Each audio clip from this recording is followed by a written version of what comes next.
उसमें ये करना पड़ता है अजाफ़ा कि उसे एक्वापॉनिक कहते हैं कि जो न्यूट्रिशन है ना, हमें कोई बनी बनाई हम इस्तेमाल नहीं उसमें करते, बल्कि मछलियों की वेस्ट जो है उसको इस्तेमाल करते हैं।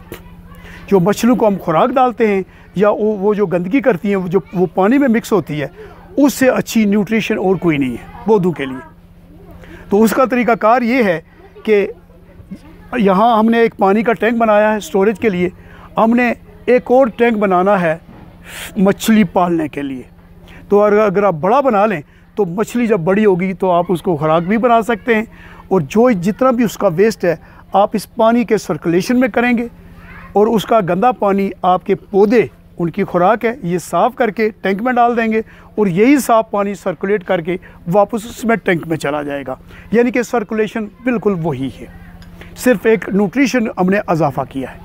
तो ये 3-4 मुख्तलिफ सिस्टम हैं जिनको हम कंबाइंड करके बहुत अच्छे ऐसे डिज़ाइन बना सकते हैं जो सस्ते भी हों और हमारे एरिया के लिए काबिल अमल भी हों। तो उसके बाद ये आप देख सकते हैं कि बड़े पैमाने पर, कमर्शियल पैमाने पर जो उन्होंने खेतियां बनाई हैं। आप इसको देख लीजिए, ये ग्रीन हाउस के अंदर है।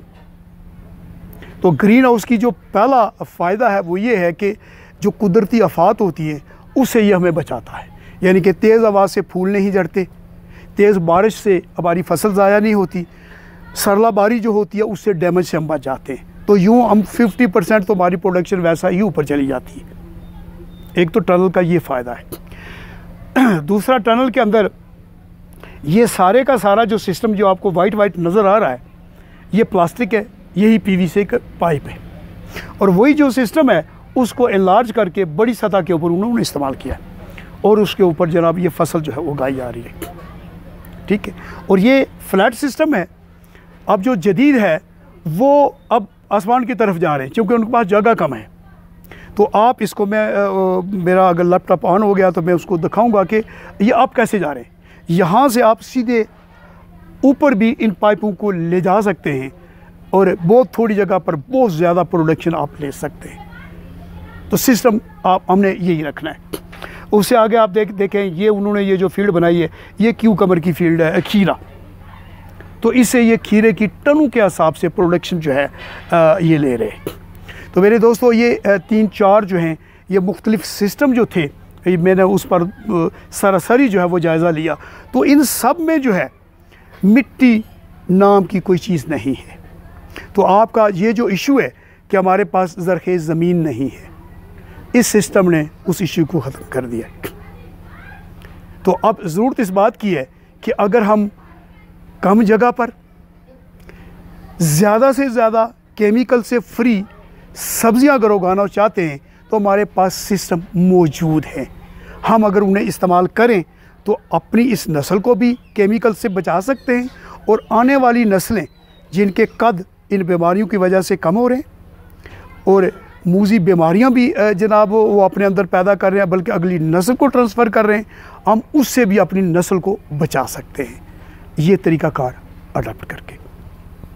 तो इसके बाद मेरे ख़्याल में सवाल आपके ज़हन में, चूँकि ये सब्जेक्ट जो है ये बहुत बड़ा सब्जेक्ट है, जो छोटे से लेक्चर में मेरे ख़्याल में उसको कवर भी नहीं किया जा सकता, और एक दफ़ा अगर बहुत ज़्यादा इन्फॉर्मेशन दे भी दी जाए तो मेरा ख़्याल में उसको समझने की बजाय कन्फ्यूजन ज़्यादा फैलती है। तो अब मैं चाहूँगा कि आप दोस्तों के ज़हनों में कुछ सवाल अगर आते हैं जिस भी हवाले से, तो वो सवाल करें तो मैं कोशिश करूँगा कि आपको एक्सप्लेन करने की। क्या ख्याल है आलम साहब? ये ज़्यादा बेहतर रहेगा मेरे ख्याल में। ये मैंने सुना था कि हम सके जनाब से मैं ये कहूँगा कि पढ़े लिखे हैं इंशाल्लाह समझ होंगे। एक कॉलोनिक दरख्त के हवाले से जो वही दरख्त बनता है जो पहले आपने बताया वो जी। तो दोस्तों यहाँ चूँकि फ्रूट भी जो है ये हमारी खुराक का हिस्सा है, उसमें भी बेशुमार विटामिन्स होते हैं जो इंसान की ज़रूरत होते हैं, लेकिन हमारे पास चूँकि टेक्नोलॉजी नहीं है, ज़्यादा इल्म नहीं है, तो हम पौधों की किस तरह लुक आफ्टर करनी है, उसकी शाख तराशी जो है ये बहुत इंपॉर्टेंट होती है। उसी से उनकी शाखें ज़्यादा बढ़ती हैं, प्रोडक्शन ज़्यादा जो है वो मिलती है। चूँकि हमें ना कभी इस हवाले से पढ़ाया गया और ना हमें इसका इल्म है, तो लिहाजा हम बहुत सारी प्रोडक्शन जो है वो लूज़ कर देते हैं थोड़ी सी कम इल्मी की वजह से। ये जो सवाल इन्होंने क्लोनिंग के हवाले से उठाया है, क्लोनिंग क्या है? मसलन एक अच्छा पौधा जो है, आप बिल्कुल वही जायका, वही साइज़, वही कलर, आप पूरा बाग आपने बनाना है तो उसको क्लोनिंग के तरीके से बनाया जा सकता है। वगरना कलमकारी अगर आप करते हैं तो उसमें वो क्वालिटी नहीं रहती। हर एक दरख्त का टेस्ट डिफरेंट हो सकता है, साइज़ डिफरेंट हो सकता है, तो ये कमर्शियल पॉइंट ऑफ व्यू से मुनासिब नहीं समझा जाता। ये कितनी भी अच्छी प्रोडक्शन हो, इसको लोअर क्वालिटी की रैंक में रखा जाता है। तो क्वालिटी मेंटेन करने के लिए क्लोनिंग जो है ये सबसे बेहतर तरीका है एक बाग बनाने के लिए। क्लोनिंग क्या है? बहुत आसान तरीका है। वो ये है कि कोई भी आप एक दरख्त देख दें जिसको आप बहुत अच्छा समझते हैं और बिल्कुल उसी वही पौधा बनाना चाहते हैं, तो क्लोनिंग करने का ये तरीका है, ये किसी भी मौसम में की जा सकती है कि आप अच्छी टहनियों को मुंतखब कर लें और एक टहनी को अगर आप पकड़ते हैं तो 1 इंच का हिस्सा जो है तेज़दार आले से, नाइफ से इसको सर्कल को काट लें इस तरह गुलाई में, और बॉटम को भी गुलाई में काट लें, और सेंटर में जो बनता है उसका छिलका, उसको इस तरह काट के टहनी से अलग कर लें। तो यहाँ से आपकी टहनी जो है वो तकरीबन नंगी हो जाती है, छिलका उतर जाता है। तो बीच में जो टिश्यू होते हैं उनको भी जुदा करना, काटना ज़रूरी है। तो उसी आले से थोड़ा सा रगड़ कर वो टिश्यू भी आप काट दें। पहला मरला तो ये हो गया। साथ में आपने ये करना है कि ये प्लास्टर की बॉटल जो है ना, ये बड़ी आइडियल है इसके लिए। तो छोटी प्लास्टर की बात, एक बोतल ले लें, एक सीज़र ले लें, कैंची से उस बॉटल को सीधा इस तरह काट लें, और जो टॉप का एरिया है, जो जिसे बॉटम कहा जाता है, उसको ऊपर से काट लें, और जहाँ पर ढकना लगता है उसको नीचे रखें। तो यहाँ से चूँकि आपने कटा हुआ है, तो ये फ़र्ज़ कर लें आपकी टहनी है, तो ये बोतल आपने इसके ऊपर इस तरह चढ़ा देनी है कि टहनी दरमियान में आ जाए, और ये कटे हुए एरिए को सलोशन टेप से, डक टेप से इसको बंद कर दिया जाए। ठीक है, तो अब क्या हुआ कि टॉप से वो जगह खाली है। अब हमने ये करना है कि मिट्टी अच्छी सी बनानी है ग्रो करने के लिए। तो ग्रो करने के लिए जो है, एक तो थोड़ी सी सॉफ्ट मिट्टी होनी चाहिए, उसमें न्यूट्रिशन भी होनी चाहिए। अगर ये देसी अगर हैल आप इस्तेमाल करते हैं तो बहुत अच्छी बात है, थोड़ी सी उसमें रेत भी डाल लें।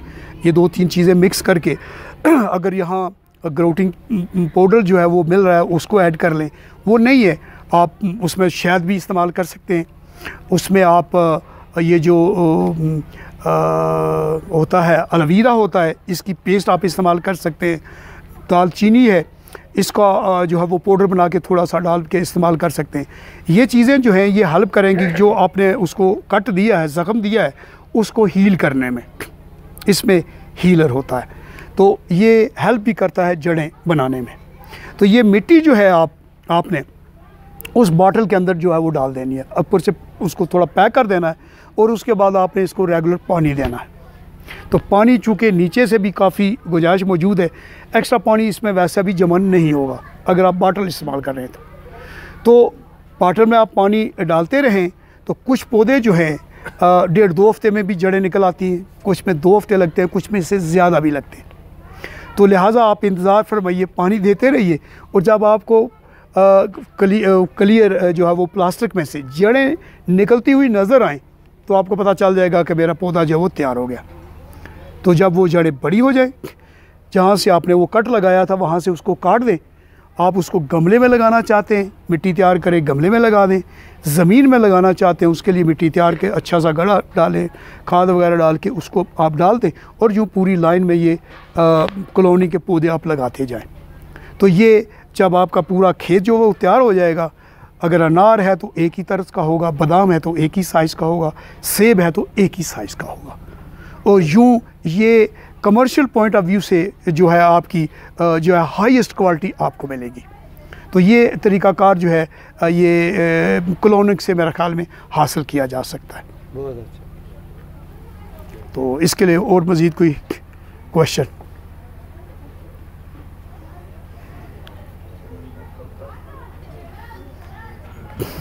थैंक यू जनाब।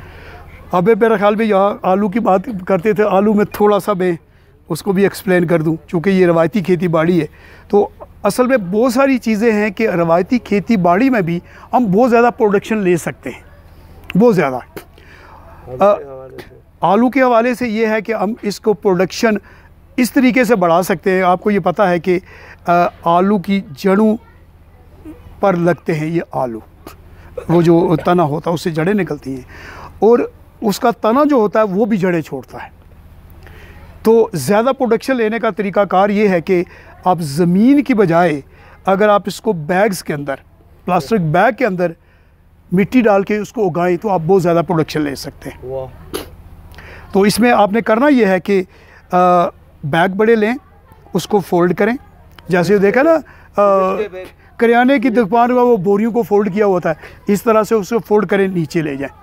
तो फुट 1.5 फुट जो पहले आपने मिट्टी डालनी है वो डालें, उसके बाद आप बीज रख लें, ठीक है, और थोड़ी सी मिट्टी और डाल दें।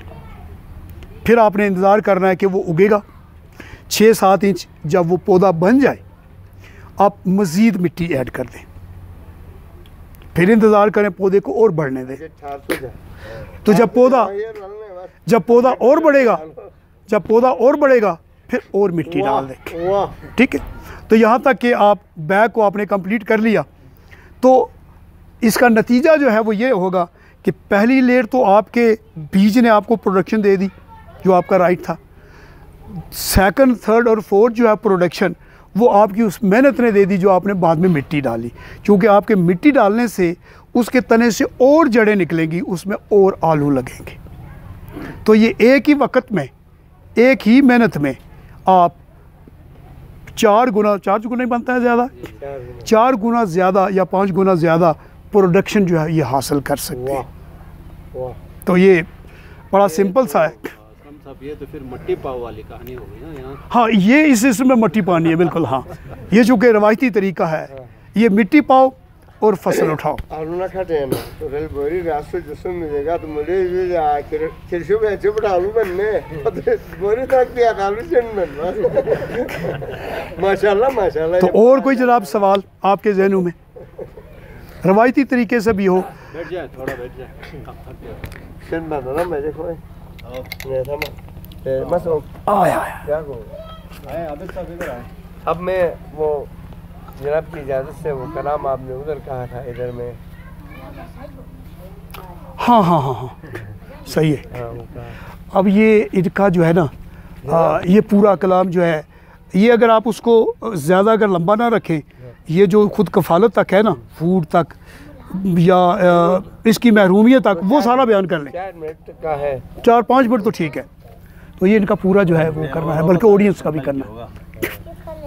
एक मिनट है जी, आप यहाँ बैठ जाए तो मेरे ख्याल में ज़्यादा मुनासिब नहीं। कलाम थे वो तो आप यहाँ बैठ जाए तो ज़्यादा बेहतर नहीं रहेगा। बस खड़ा हो गया फिर मैं माइक आपको लगाऊंगा इससे। इधर बैठे सर इधर।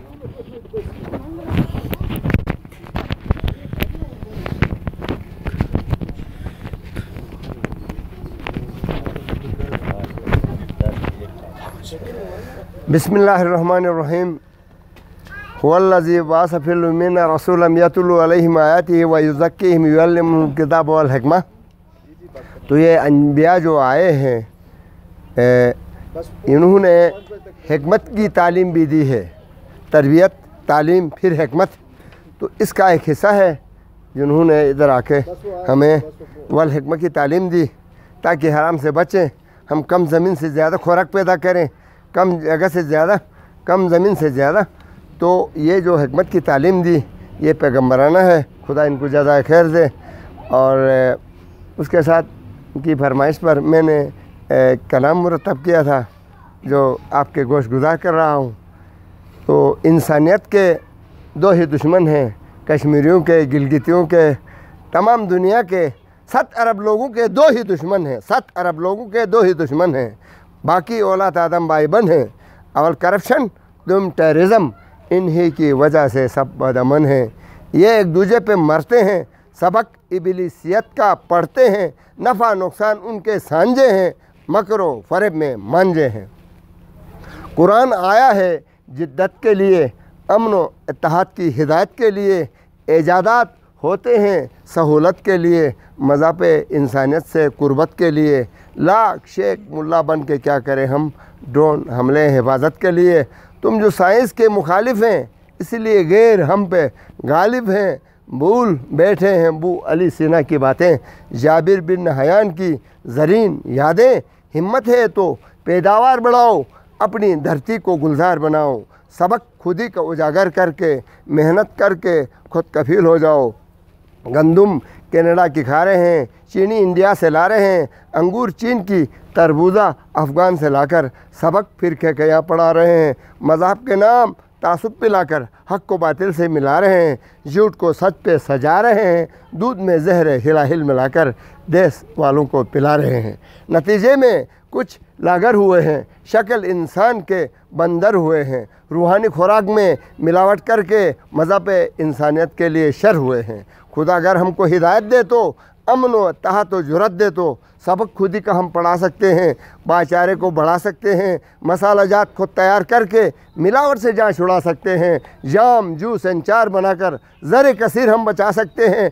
टाउट मछली की परवरिश करके थोड़ी मेहनत से मछली खा सकते हैं। शहद की मक्खी को रवाज देकर खालिश शहद भी हथिया सकते हैं। जड़ी बूटी पे तहकीक करके अमराज से बचा सकते हैं। छत और गलियों के ऊपर अंगूरें सजा सकते हैं। चीन वालों से तजुर्बे लेकर अपने फलों को भी सुखा सकते हैं और जर्सी गाय के ज़रिए दूध बढ़ा सकते हैं। शर्त ये है फ़िरके से निकल मुसलमान बन जा, करप्शन छोड़ बाईमान बन जा। मज़हब इस्लाम को समझने के बाद सबसे बेहतर है कि इंसान बन जा। सभी आदम की औलाद हैं हम, सभी आदम की औलाद हैं हम। कुर्रे अर्ज़ में आबाद है हम। न रखना बाई नफ्स परस्तों से ताल्लुक़, फ़िरका परस्तों से ताल्लुक़, ज़ात परस्तों से ताल्लुक़, पार्टी परस्तों से ताल्लुक़। इन्हीं की वजह से बर्बाद है हम। फ़िरका और ज़ात के फंदे से निकल, पार्टी मसलक के धोखे से निकल। फजूल लासिल किस्से हैं, फितना फसाद और तफरुक़े से निकल। जिस्मानी बाप एक आदम नबी हैं, रूहानी बाप एक ख़ातम नबी हैं। सभी एक बाप की औलाद हैं हम। वतन पाक में आबाद है हम, ये कुर्रे अर्ज़ में आबाद है हम। न रखना भाई नफ्स परसों से ताल्लुक़, फ़िरका परसों से ताल्लुक़, ज़ात परसों से ताल्लुक़। इन्हीं की वजह से बर्बाद है हम। और गलिस नुतफ़े की अक्सा इब्तदा है, मिसल मुर्दार अक्सा इंतहा है। ज़िंदगी एक जन्म है, एक सफ़र है, समझना चाहिए बस मुख्तसर है। ये मालूम सब इम्तिहा के लिए हैं, ज़ात रंग नस्ल पहचान के लिए। सभी आदम की औलाद हैं हम, एक बस्ती में सब आबाद हैं हम। और दुनिया एक मुल्क है, इस्लाम मज़हब है। सब 7 अरब सब आदम की औलाद हैं। और खुदा ने सबको इस्लाम में पैदा किया है, बाद में सिख बनाया है, हिंदू बनाया है। चूँकि हुजूर का आफाकी और आलमगीरियती पैगाम को महदूद कर चुके हैं, तो हुजूर बतौर सियासी हकीम के उसने मसावत का निज़ाम दिया। सरमायादार से टकरा, मसावत का निज़ाम दिया। बतौर रूहानी हकीम के तासुब और लालच हासद के बुत निकाले, जोड़ा, रूहानी भाई बनाया। और बतौर साइंसदान के अरब के लोग बाल नहीं बनाते थे, नाखून नहीं काटते थे, बदबू आता था, रेप करते थे, दफन करते थे, जंगली थे। हुजूर ने उनको जिस्मानी बीमारियों से बचाने के लिए कहा नाखून काटो वरना शैतान जाते हैं। अब डॉक्टर तायद करता है क्योंकि जरासीम जाते हैं। और हुजूर ने कहा दरख्त के नीचे मत सो जाओ, शैतान आते हैं। अब डॉक्टर कहता है कार्बन डाइऑक्साइड गैस आता है। और हुजूर ने कहा माहवारी में टच मत करो, 2 शादियाँ करो। अब वो जो है यूरोप में इस तरह दर पदर हैं। हुजूर के सदक़े में हम बचे हुए हैं जिस्मानी बीमारियों से। हुजूर ने कहा उरियानी मत करो जिससे एड्स आती है। अब यूरोप दर पदर हैं और कायल हो गया है।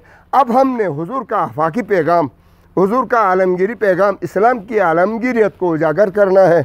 मुझे उम्मीद है हमारे जो कश्मीर के से आए हैं और दर्द लेकर आए हैं, दर्द दिल के वास्ते पैदा किया इंसान को, वरना तात के लिए कुछ कम न थे कर्रूबियाँ। अब इन जनाब ने जो लेक्चर दिया हमें पैदावार बढ़ाओ मुहिम के, हराम से बचने के लिए हलाल की दावत है। हलाल की दावत कम ज़मीन में, छत में और अपने बरामदे में। तो हराम से बचने के लिए हलाल की दावत है। ये पैगम्बराना दौरा है। खुदा इनको जज़ा खैर दे।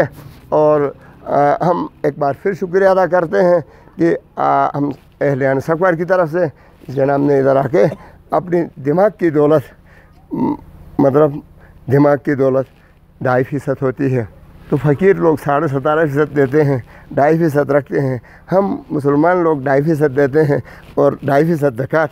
मसलन मचाटू का सुस्तो शो का सुस्तो ऐसे मजे खुदा जो खाल बगासा गरीब जो खाल बगासा ऐसे दौलत दून अने दौलत है जनाब से वही दौलत दूँ अने एने दौलत दून हाय तमसनुस अने से बस अमल थी ऐसो। तो ये दौलत है और शुक्रिया अदा करता हूँ कि ने हुए बेरम सुनना। अभी हम सब यहाँ हमारा ट्रेडिशनल एक वो होता है मेहमान नवाजी का, तो आप लोगों के लिए कैप्स जो है ना ट्रेडिशनल कैप्स आपको प्रेजेंट करेंगे।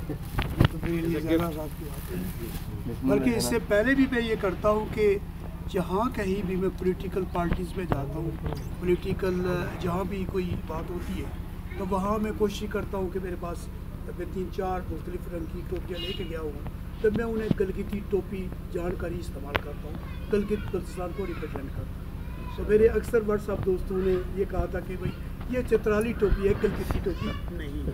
तो आज मुझे गलगिती टोपी गलगित के लोग ही पहना रहे हैं, तो इंशाल्लाह मैं पूरे गलगित बल्तिस्तान को जहाँ भी जाऊँगा मैं गलगित बल्तिस्तान को वहाँ पर रिप्रेजेंट करूँगा।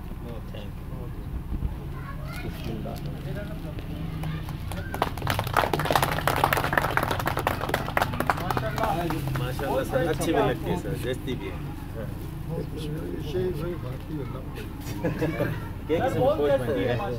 बिस्मिल्लाहिर्रहमानिर्रहीम।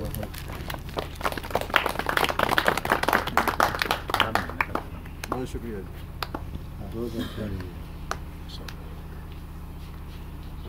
तो बहुत शुक्रिया आप तमाम दोस्तों का। मेरा ख्याल पे चंद सेकंड और भी सिर्फ ले लूँ, अगर किसी भी दोस्त ने बाद में भी कोई सवाल करना है, आलम साहब यहाँ मौजूद है, इनके व्हाट्सअप ग्रुप मौजूद है, वहाँ सवाल कर सकते हैं। मेरा नंबर भी यहाँ इसके ऊपर मेरे ख्याल में लिखा हुआ, मैंने कुछ कार्ड भी दिए हैं। मेरे साथ अगर ज़ाती भी रब्ता करना चाहते हैं, जिस किस्म का भी सवाल जिस वक्त भी करना चाहते हैं वहाँ कर सकते हैं। जब भी मुझे मौका मिलेगा मैं कोशिश करूँगा कि आपको वहाँ से भी गाइड कर सकूँ। तो हम सिर्फ इतना चाहते हैं कि आप अपने लिए साफ़ सुथरा फूड खुद उगाएं। तो जहाँ तक भी हमसे मदद हो सकेगी हम आपको गाइड करने के लिए तैयार हैं। Thank you. तो सुपर 2 मिनट बैम अल्लाह बस बटन आपकी चाहिए मैंने बस इनके लिए आलू तो